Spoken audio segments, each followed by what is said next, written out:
Good morning students. अभी हमने unit 1 का पार्ट 4 ख़त्म किया था और आज हम पार्ट 5 पढ़ेंगे यहाँ पर। ये हमारा लास्ट पार्ट है यूनिट 1 का। इसमें हम देखेंगे कि अर्गोनोमिक्स एंड एंटरप्रेन्योरशिप क्या है। मीन्स सुकार्यकी और उद्यमिता। अर्गोनोमिक्स क्या है? यह लोगों और उसके कार्य क्षेत्र के पर्यावरण संबंध का अध्ययन करता है। मीन्स व्यक्ति और उसका जहाँ पर भी वो काम कर रहा है, उसका वर्क प्लेस, उसके एनवायरनमेंट से रिलेटेड यहाँ पर स्टडी की जाती है। अर्थात जहाँ आप कार्य कर रहे हैं उस जगह का और उसके लोगों का आपस में क्या संबंध है। इसमें लोगों को कार्य के अनुरूप ना बनाकर कार्य लोगों के अनुरूप बनाया जाता है। मीन्स हम लोगों को चेंज नहीं करेंगे, यहाँ पर व्यक्ति को चेंज नहीं कर रहे हैं, पर्सन्स को चेंज नहीं कर रहे हैं, बल्कि कार्य को ही चेंज कर रहे हैं हम यहाँ पर, ताकि वो प्रॉपर वे में काम कर सके, उचित रूप से कार्य कर सके। सेकेंडली हम देखते हैं कि कार्य क्षमता बढ़ाने के लिए अर्गोनोमिक्स की स्टडी की जाती है। मीन्स ताकि काम करने की क्षमता, व्यक्ति की कैपेसिटी बढ़ाई जा सके, जहाँ पर भी वो काम कर रहा है वर्क प्लेस पर, उसकी भी स्टडी हम अर्गोनोमिक्स में करते हैं। या फिर कैसे हेल्दी एनवायरनमेंट क्रिएट किया जा सके वर्क प्लेस पर, ये भी हम देखते हैं अर्गोनोमिक्स में। और लास्ट हम ये भी देखते हैं कि कैसे ह्यूमन एरर को कम किया जा सके। मीन्स व्यक्ति से जो थोड़ी बहुत त्रुटि हो जाती है वह कैसे दूर की जा सके। एग्जाम्पल के लिए जो आर्किटेक्चर्स होते हैं उनका क्या वर्क होता है, मेन घर को डिजाइन करना, और वो इस तरह से डिजाइन करते हैं ताकि कम जगह पर वो ज़्यादा जगह शो कर सके, प्लस वो इस तरह से घर को बना सकें ताकि व्यक्ति को कोई प्रॉब्लम ना हो। मीन्स वो किसी भी टाइप की प्रॉब्लम हो सकती है, उठने बैठने की या काम करने की। ओके, तो उसी तरीके से हम अर्गोनोमिक्स में भी कार्य करते हैं कि जो व्यक्ति कार्य कर रहा है जहाँ पर उसका वर्क प्लेस उसके अकॉर्डिंग होना चाहिए। नेक्स्ट हम देखेंगे अर्गोनोमिक्स को दो शब्दों से मिलकर बना हुआ है। जो अर्गोनोमिक्स वर्ड है ये ग्रीक भाषा का शब्द है और ये दो शब्दों से मिलकर बना है। Ergonomics means ergon and nomics, means ergo means काम और नोमिक्स मीन्स प्राकृतिक नियम। मीन्स काम के जो नियम हैं वो हम अर्गोनोमिक्स में स्टडी करते हैं। कार्य के क्या नियम हैं ताकि best performance, best result, best output आ सके, इस तरह से हम कार्य के नियम करते हैं। और दूसरा, उसकी वजह से हमारी जो व्यक्ति की काम करने की क्षमता है वो बढ़ती है, उसके अलावा उसको संतुष्टि मिलती है, उसकी जो काम करने की एफिशिएंसी है वो भी बहुत ज़्यादा बढ़ती है। दूसरा, इफेक्टिवली काम करता है, मीन्स अच्छे तरीके से वो काम करता है। तो अर्गोनोमिक्स में ये सब हम स्टडी करते हैं और उसके बाद बेस्ट रिजल्ट भी हम अचीव करते हैं। अकॉर्डिंग टू ऑक्सफोर्ड डिक्शनरी, कार्य के अनुसार कार्य क्षेत्र को तैयार करना ही अर्गोनोमिक्स कहलाता है। यह सब आप एक डायग्राम के थ्रू भी समझ सकते हैं। देखिए यहाँ पर एक लड़की है, वो बिल्कुल स्ट्रेट बैठी है और कंप्यूटर पर अपना काम कर रही है लैपटॉप पर। इसमें क्या है, सबसे पहले जो बॉडी का एंगल है, मीन्स जो मसल्स का एंगल होता है उसके अकॉर्डिंग बॉडी का पोस्चर है लड़की का। और देखिए जो चेयर है वो रिवॉल्विंग चेयर यहाँ पर दिखाई गई है, मीन्स वो जैसे चाहे मूवमेंट यहाँ से कर सकती है और स्ट्रेट बैठकर वो कार्य कर रही है। और जो चेयर बनाई गई है वो उसके कंफर्टेबल को देखकर बनाई गई है, मीन्स वो आराम से उसकी हाइट के अकॉर्डिंग भी है, वो आराम से काम कर सकती है बैठ के। इसमें ये बताया गया है कि सुकार्य की मीन्स अर्गोनोमिक्स मानव और मशीन का सामंजस्य होता है। जैसे कि मैं अभी आपको बता चुकी हूँ काफ़ी लाइंस में कि इसमें मेन एडजस्टमेंट किसका होता है, मानव और मशीन का। ये देखिए, इसमें मानव और उसके कार्य के आपस में अनुकूलतम सामंजस्य, जिसमें मानव को लाभ हो, मानव की क्षमता बढ़े और उसका स्वास्थ्य कल्याण भी हो, मीन्स उसकी हेल्थ भी अच्छी हो, ये सब चीज़ हम मापते हैं। उसे प्राप्त करने के लिए मनुष्य जैविक विज्ञान के अनुरूप मीन्स जो भी विज्ञान है, जो भी टेक्नोलॉजी है उनका प्रयोग किया जाता है यहाँ पर काम को अच्छा बनाने के लिए। और अभियांत्रिक विज्ञान के साथ साथ भी यहाँ पर काम चलता है। इसमें औजार, मशीन और कार्यस्थलों को कार्य के अनुरूप डिजाइन किया जाता है। मीन्स जो भी औजार हम यूज कर रहे हैं, मशीन यूज कर रहे हैं कार्यस्थल पर, उसके अकॉर्डिंग ही डिजाइन किया जाता है जो वर्क है, जो व्यक्ति है, ताकि तनाव और स्वास्थ्य संबंधी समस्याओं में कमी आ सके। तो फाइनली आपको सबको समझ में आ गया होगा बच्चे कि अर्गोनॉमिक्स है क्या मेन। इसमें कार्य के अनुसार कार्य क्षेत्र को तैयार किया जाता है। ओके, और दूसरा मानव और मशीन का सामंजस्य है। चलिए आगे चलते हैं हम। आगे हमारा होता है, इन सभी चीज़ों को ध्यान में रखते हुए कुछ नियम भी बनाए गए हैं। मीन्स कुछ पिलर्स हैं यहाँ पर अर्गोनॉमिक्स के, जिसे हम कह सकते हैं स्तंभ। तो इन स्तंभ को हम कैसे देखते हैं, सबसे पहले आता है हमारा मानव मापन, मीन्स एंथ्रोपोमेट्री। इसमें शरीर का आकार और उसकी माप ये देखी जाती है। उसके अकॉर्डिंग हम वर्क प्लेस पर मशीन को तैयार करते हैं। देखिए एक एग्जांपल हम ना यहाँ पे ये भी दे सकते हैं कि जैसे वॉशिंग मशीन है, पहले वो फ्रंट लोडेड बनाई गई, फिर वो टॉप लोडेड, क्योंकि उसमें झुकने से प्रॉब्लम होती थी कुछ लोगों को, तो इसीलिए वो टॉप लोडेड की गई।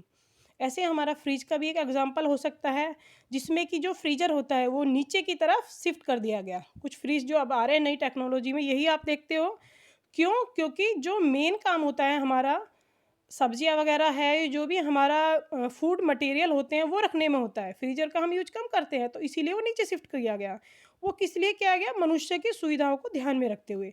इट मीन्स हम यहाँ पर मशीन को चेंज करते हैं मनुष्य के अकॉर्डिंग, ना कि मनुष्य को चेंज करेंगे अर्गोनॉमिक्स में। ये सब हम पढ़ते हैं। तो सबसे पहले तो हम मानव मापन करते हैं, मीन्स मनुष्य की माप ली जाती है यहाँ पे, शरीर के आकार की और माप की।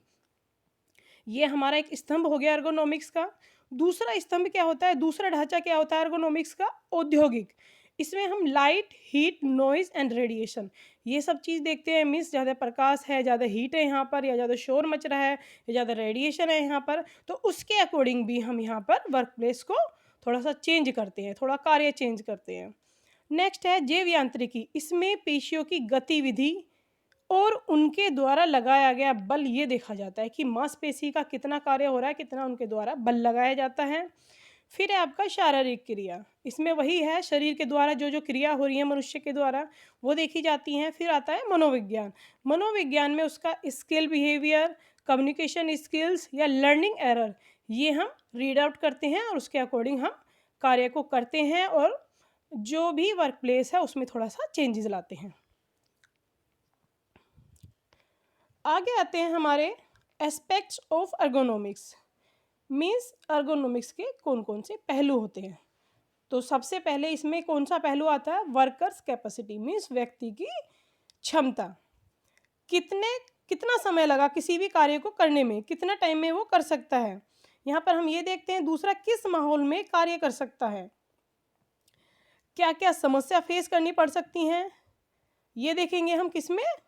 वर्कर्स कैपेसिटी में, मीन्स श्रमिक क्षमता में। दूसरा है काम की मांग, कितने काम की मांग है, डिमांड कितनी है उसकी, काम की, कार्य की, वर्क की।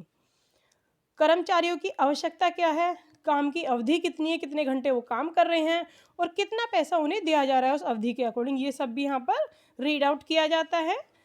थर्ड आता है हमारा कार्य परिवेश, मीन्स शोर मीन्स जो नॉइज होता है, शोर शराबा, आर्द्रता, कंपन, प्रकाश, ये प्रॉब्लम नहीं होनी चाहिए ताकि बेस्ट परफॉर्मेंस, बेस्ट आउटपुट मिल सके।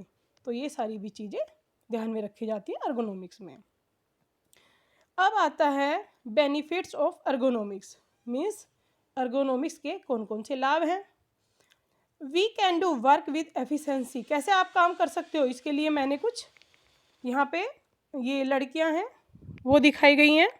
देखिए सबसे पहले जो हम डिजाइन तैयार करते हैं स्लैब का, जहाँ पर कि वो कार्य कर रही है, वो इस तरीके से होना चाहिए ताकि वो प्रॉपर काम कर सके, उसे ज़्यादा झुकना ना पड़े। अगर वो ज़्यादा झुकेगी तो ज़्यादा काम नहीं कर पाएगी और वो थक जाएगी। फिर उसके बाद हम सेकंड यहाँ पर देखते हैं क्या, कि ये लड़की की स्टडी टेबल है। यहाँ पर लड़की स्टडी करने के लिए आ रही है। देखिए टेबल और उसकी जो चेयर होगी नीचे देखिए, तो उसके अकॉर्डिंग यहाँ पर तैयार की जाती है। फिर यहाँ पे नेक्स्ट है, ये लड़की ये झाड़ू लगा रही है। ये ज़्यादा झुक की झाड़ू नहीं लगा रही है, ये बिल्कुल स्ट्रेट खड़ी हुई है ताकि उसकी कमर में दर्द ना हो सके। फिर लास्ट में देखो 4th नंबर पे यहाँ पे दिखाया गया है कि वो बर्तन साफ कर रही है। इसमें जो सिंक है वो बिल्कुल उसकी हाइट के अकॉर्डिंग है। इसके बाद इसने यहाँ पर ये बर्तन साफ़ कर रही है लड़की, ये बर्तन को रख रही है स्लैब पे। तो देखिए इसकी हाइट के अकॉर्डिंग स्लैब है और जहाँ पर ये सामान रखेगी वो भी उसी के अकॉर्डिंग है। और आगे यहाँ पर दिखाया जा रहा है कि वो खाना खा रही है, बिल्कुल स्ट्रेट बैठी है, उसका पोस्चर बिल्कुल स्ट्रेट है बॉडी का, और जो मांसपेशियाँ उसके अकॉर्डिंग एंगल है उसका। आगे लड़की कुछ सामान रख रही है किचन में, उसमें भी देखिए जो किचन की स्लैब्स हैं उसके हाइट के अकॉर्डिंग है, उसकी पहुँच में है, रिचेबल है, ताकि वो सामान ईज़िली रख सके, उसको ज़्यादा झुकना ना पड़े या उचकना ना पड़े। ये सारी चीज़ें देखी गई हैं इसमें। तो आपको समझ में आ गया होगा बच्चों फाइनली एर्गोनॉमिक्स है क्या। मीन्स वही है कि हम जो भी चीज़ तैयार करते हैं, वर्क प्लेस है, कोई मशीन तैयार कर रहे हैं या वातावरण तैयार कर रहे हैं, वो व्यक्ति के अकॉर्डिंग करते हैं ताकि वो इजीली काम कर सके और वो अच्छा रिजल्ट दे सके, अपनी अच्छी एफिशिएंसी दिखा सके, इफेक्टिवली काम कर सके, ग्रोथ कर सके। ये सब चीज़ें इसमें आती हैं, इस चीज़ का हम यहाँ पर अध्ययन करते हैं। नेक्स्ट आता है एंटरप्रेन्योरशिप मीन्स उद्यमिता। अब क्या है ये उद्यमिता? यह एक ऐसी प्रक्रिया है या कह सकते हैं जिसमें नए बिजनेस को लॉन्च किया जाता है। इसमें हम अपने आइडियाज़ लगाते हैं किसी भी कार्य को करने के लिए और एक नया कुछ नया बनाते हैं, मीन्स यहाँ पर क्रिएटिविटी हमारी नज़र आती है। अब हम कह सकते हैं यहाँ पे कि भाई उद्यमिता है तो ये उद्यम क्या होता है? उद्यमी कौन होते हैं? उद्यमी क्या है? ये एक ऐसा व्यक्ति होता है जो नए विचार को वास्तविक रूप में तैयार करता है या दिखाता है।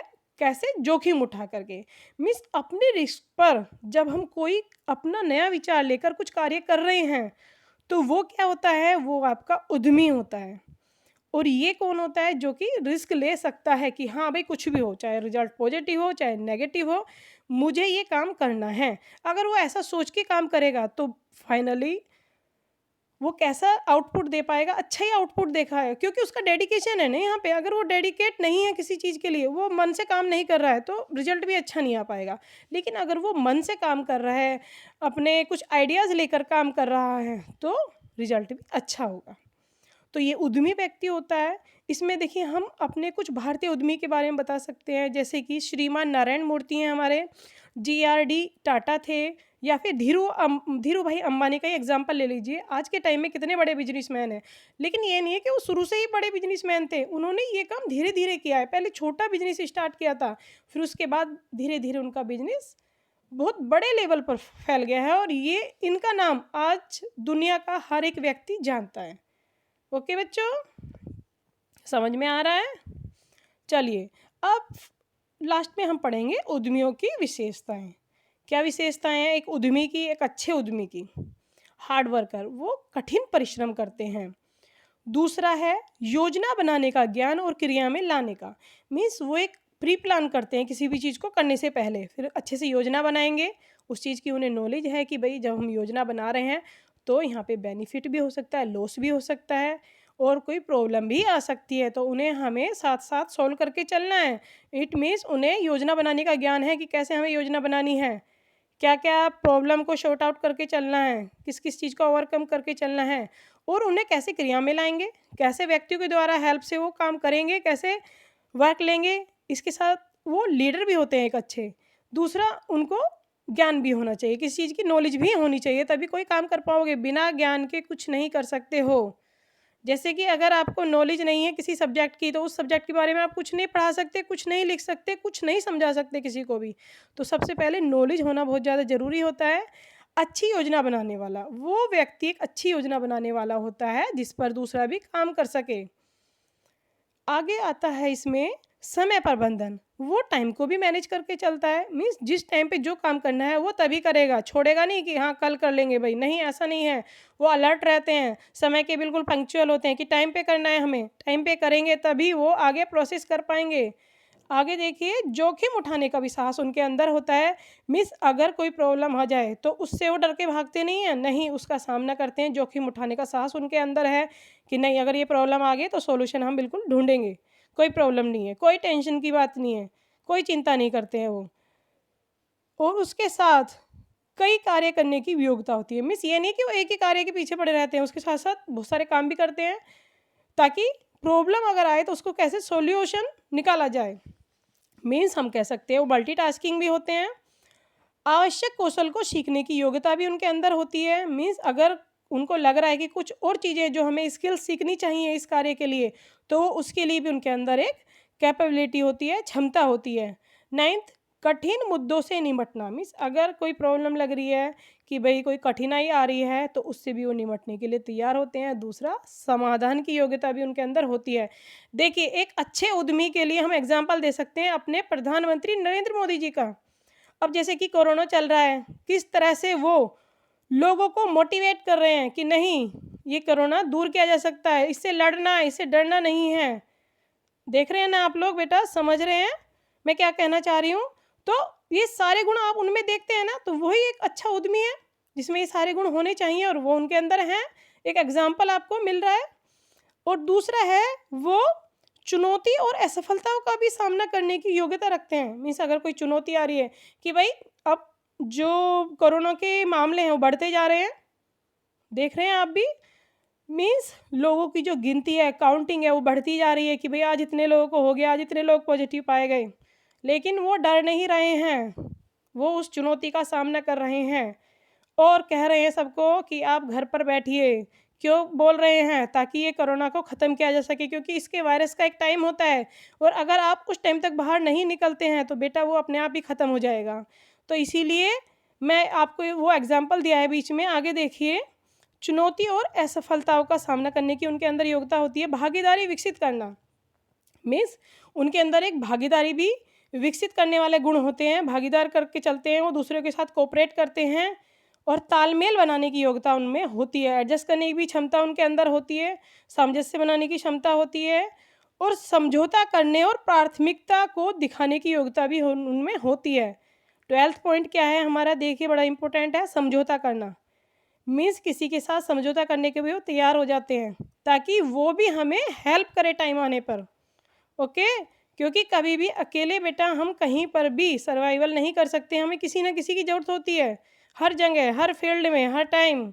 तो समझौता करने और प्राथमिकता को देखने की योग्यता उनको अंदर होती है कि प्रायोरिटी किस चीज़ की, हमें सबसे पहले क्या करना है, वो भी वो जानते हैं। दूसरा, लास्ट है हमारा 13 पॉइंट, विनम्र होना और संकट से निमटने की योग्यता। मीन्स बहुत ही विनम्र होते हैं वो लोग और संकट से निमटने की योग्यता भी उनके अंदर होती है। मीन्स जैसे हमारे प्रधानमंत्री जी हैं, बिल्कुल विनम्र हैं, कितने आपको प्यार से समझाते हैं, बताते हैं कि भाई हाँ, नहीं, आपको डरने की ज़रूरत नहीं है, आप घर पर रहिए, ठीक है। और संकट से निमटने की योग्यता उनके अंदर है और हो सकता है हम जल्दी ही संकट से निमट जाएंगे। ये बहुत ही क्रूशियल टाइम चल रहा है बच्चों, इसको सीरियसली लें।